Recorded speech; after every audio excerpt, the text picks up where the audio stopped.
Hello, on story with টুম্পার একটি নতুন ব্লগে সবাইকে স্বাগত জানাই। যদিও ভিডিওটা আপলোড করতে অনেকটাই লেট হয়ে গিয়েছে।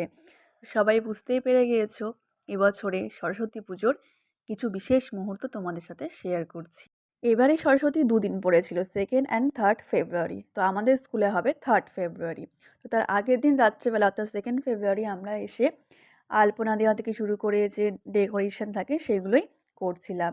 তো করতে করতে আমাদের প্রায় রাত 11টা বেজে গেছিলো বাড়ি যেতে।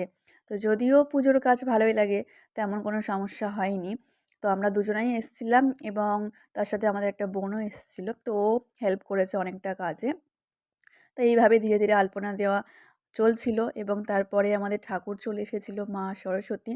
আর কী সুন্দর না দেখতে মা সরস্বতীর যে মুখটা, ওটাই আমার সবথেকে বেশি মিষ্টি লেগেছে।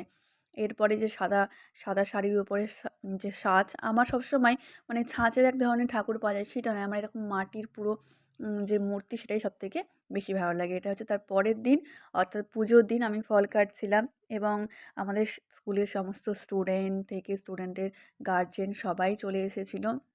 কারণ আ পুম যে তিথি ছিল পঞ্চমী, সেই পঞ্চমী তিথি খুব তাড়াতাড়ি শেষ হওয়ার কথা ছিল 10:45টার মধ্যে। তাই একটু তাড়াহুড়ো ছিলই। তো সকলেই সাহায্য করছিল এবং এই যে আমাদের সমস্ত স্টুডেন্ট, টিম স্টুডেন্টের গার্জেন সবাই এসেছিলো, টিচাররাও আছে সাথে। এইভাবেই পুজোটা স্টার্ট হয়ে গিয়েছিল। চলো পুজো দেখা যাক।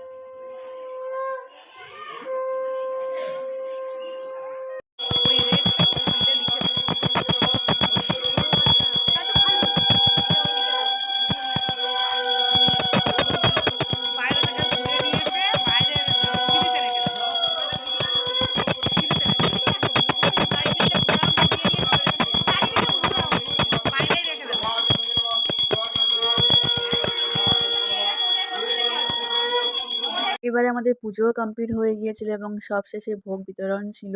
তো পুরো দিনটা অসাধারণ কেটেছিল এবং যে ভোগ বিতরণ সেটা আমি আর ক্যাপচার করতে পারিনি। ভোগে ছিল ফ্রাইড রাইস আর আলুর দম। থ্যাংক ইউ সবাইকে।